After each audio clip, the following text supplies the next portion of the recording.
پڑھنا دنیا بھر کی دولتوں سے بڑھ کر ہے، جیسا کہ تفسیر روح المعانی میں منقول ہے کہ حضرت سلیمان علیہ السلام اپنے تخت پر جا رہے تھے۔ اب اتنا بڑا یعنی کہ ایک ہوائی جہاز کسی ملک نے نہیں بنایا ہوگا کہ جس پر 6 لاکھ کرسیاں رکھی جائیں، 6 لاکھ کرسیاں۔ جو حضرت سلیمان علیہ السلام کا جو تخت تھا نا، اس پہ 6 لاکھ کرسیاں آتی تھی، اور وہاں اس کے اوپر جنات بھی بیٹھتے تھے۔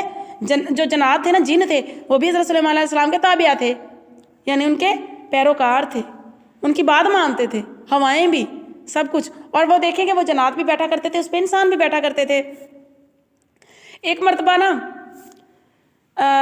حضرت سلیمان علیہ السلام نے حکم دیا اپنے اس قلین کو کہ بھی اڑ جا۔ وہ تخت اڑ کے جا رہا تھا، تو ایک دفعہ اس شان سے جا رہے تھے کہ ایک دیہاتی آدمی نے دیکھا اور کیا کہا کہ سبحان اللہ ما زاؤتی آلو داؤد، کہ سبحان اللہ۔ اور اچھا اب نا جو تھے نا سلیمان علیہ السلام، اس نے مخبر بھی رکھے ہوئے تھے۔ مخبر کون تھی؟ ہوائیں تھی۔ وہ آ کے ان کو بتایا کرتی تھی کہ تیرے بارے میں یہ بات ہو رہی ہے، حضرت سلیمان علیہ السلام کو بتایا کرتی تھی۔ تو وہ ہوا جو تھی وہ گئی اور جا کر دیہاتی کی بات پہنچائی۔ تو حضرت سلیمان علیہ السلام نے اس دیہاتی کو بلایا، پوچھا کیا کہا تھا میرے بارے میں؟ کہا میں نے اور تو کچھ نہیں کہا، میں نے کہا تھا سبحان اللہ، داؤد علیہ السلام کے بیٹے کو کیا کچھ دے دیا گیا۔ تو حضرت سلیمان علیہ السلام نے فرمایا ایک دفعہ سبحان اللہ کہنا جس کو اللہ تعالیٰ قبول فرما لے پوری سلطنت سے بہتر ہے، تخت و تاج سے بہتر ہے، اور پوری دنیا کی دولتوں سے بہتر ہے۔ ایک مرتبہ سبحان اللہ دل سے کہہ لو اور اللہ قبول کر لے۔ کہا یہ تخت و تاج تو کچھ بھی نہیں ہے۔ اور اسی طرح اللہ تعالیٰ ہمیں یہ توفیق عطا فرمائے کہ ہم جو ہے وہ اللہ تعالیٰ کا ذکر و ذکار کرتے رہیں، اور اسی طرح چھوٹی چھوٹی نیکیاں ہم کماتے رہیں۔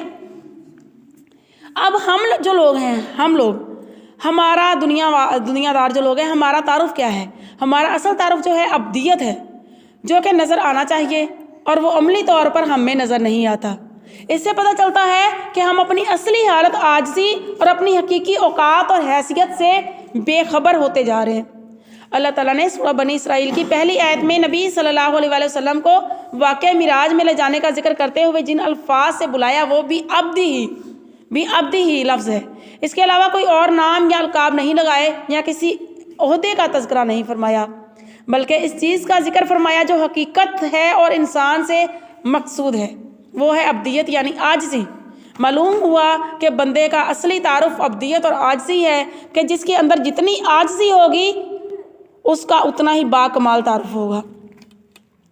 اچھا آپ لوگوں نے پڑھا سورہ البقرہ میں، جنہوں تفسیر جو لوگ کر رہے ہیں ان کو پتہ ہے جب نبی صلی اللہ علیہ وآلہ وسلم تھے ان کو بھی ایک ہی بات کہی گئی، حضرت موسیٰ علیہ السلام تھے ان کو بھی ایک ہی بات کہی گئی، بلکہ سورۃ البقرہ میں حضرت موسیٰ علیہ السلام کو یہ فرمایا گیا۔ اس کے بعد جو ہے ہم یہ پڑھیں گے کہ نبی صلی اللہ علیہ وسلم کو بھی وہی الفاظ دہرائے گئے تھے جب مکہ فتح ہوا تھا۔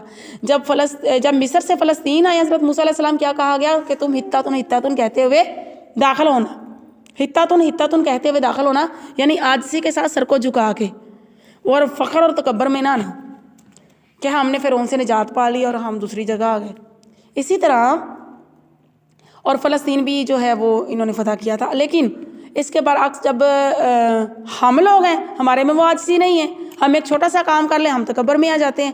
نبی صلی اللہ علیہ وآلہ وسلم نے جب فتح مکہ کیا تو نبی صلی اللہ علیہ وآلہ وسلم کا ایسے سر نیچے تھا، اور کہتے ہیں کہ جو اونٹنی تھی جس کے اوپر آپ بیٹھے ہوئے تھے اس کے اوپر 7 سر لگ رہا تھا اس جانور کے ساتھ، کیا کہ کہیں یہ نہ ہو کہ تکبر والی بات کوئی سمجھ لے، بلکہ نبی صلی اللہ علیہ وسلم میں اتنی عاجزی تھی کہ وہ سر کو جھکائے ہوئے مکے میں داخل ہوئے۔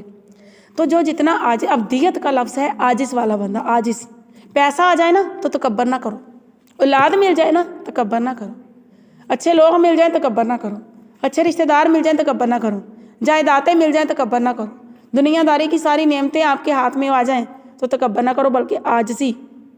بڑے بڑے اللہ تعالیٰ نے بنا کے امیر بندے زمین میں جو ہے وہ زمین کے اندر ہیں، زمین کھا گئی ان کو، تو ہم تو کچھ بھی نہیں ہیں، ہمارے پاس تو کچھ بھی نہیں ہے اس زمانے کے حساب سے کہ جب حضرت موسیٰ علیہ السلام